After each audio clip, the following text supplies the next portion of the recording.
And staying with India, New Delhi is reviving a forgotten diplomatic posting, a posting that's as isolated as it is strategic. I'm talking about North Korea. Yes, the Hermit Kingdom. India has just appointed a new ambassador to North Korea. His name is Aliawati Longkumer.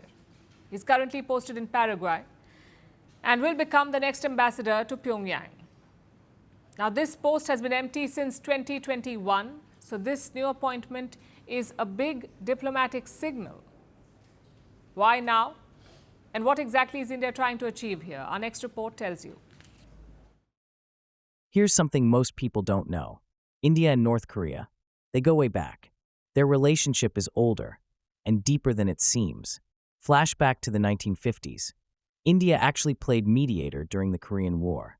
New Delhi helped oversee the repatriation of prisoners once the fighting stopped. That left behind a sense of goodwill on both sides of the 38th parallel. And that relationship didn't end there. In the 1970s, Pyongyang joined the Non-Aligned Movement, a group co-founded by India. That was a big moment of alignment. Then came the 1980s and 90s, with high-level visits on both ends. North Korea's vice president and premier came to India. Top Communist Party officials too. In return, India's vice president visited Pyongyang in 1992. The last big trip was in 2018. General V.K. Singh, India's Minister of State for External Affairs, went to North Korea. So, this relationship was shaped by the Cold War. Back then, the West distrusted North Korea. And frankly, they weren't fans of India either. So New Delhi and Pyongyang, they found common ground like trade. Back in 2013, India was reportedly North Korea's third-largest trading partner, right after China and South Korea. In 2014, bilateral trade stood at around $200 million. But most of the trade stopped after UN sanctions on North Korea in 2017. India is now rebooting that relationship. Last year, it planned to reopen the embassy. Reports say a technical team went to Pyongyang for security checks. And now, India has finally appointed an ambassador, Aliawati Longkumer. He is currently the chargé d'affaires of the Embassy of India in Paraguay. He has now been named as the next ambassador to North Korea. The last Indian ambassador to North Korea was Atul Malhari Gotsarway. He left the country in 2021 by rail amid a mass exodus of diplomats from Pyongyang. So the post has been vacant for the last 4 years. Also, this appointment isn't a random move, and that is because of 3 reasons. Number 1, this is a relationship that's been on ice, but never broken. Reason number 2 is geopolitics. In the last few years, North Korea has been busy. It's supposedly sending soldiers to fight for Russia in Ukraine. So, North Korea is building stronger ties with Moscow. On the other side, Donald Trump met Kim Jong-un 3 times during his first term. He tried to get Kim to abandon his nukes.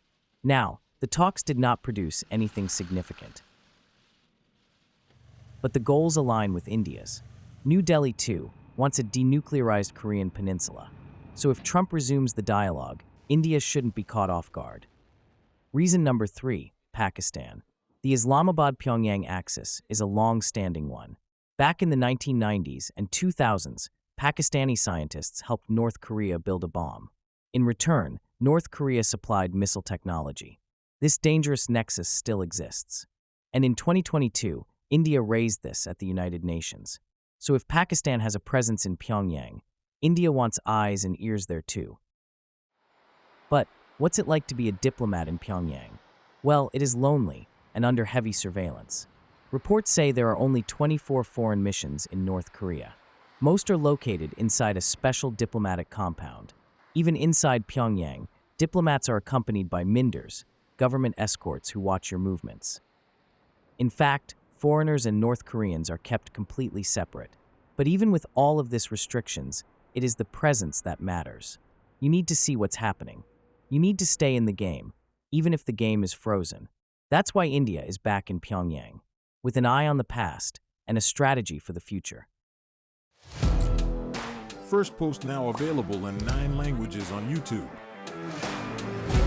English, at $36 trillion. French, Le FMI, comme German, Geschäftsführenden Direktor Hindi, $30 trillion ka karjo. Indonesian, Pemerintah tanpa pemeriksaan. Italian, Sekali radikali. Japanese, $4 euro. Portuguese, Por causa do próprio balanço patrimonial. Spanish. Beautiful bill. Go to Settings, click on Audio Track and select the language of your choice. Be the first to know what's happening around you in your first language. Firstpost.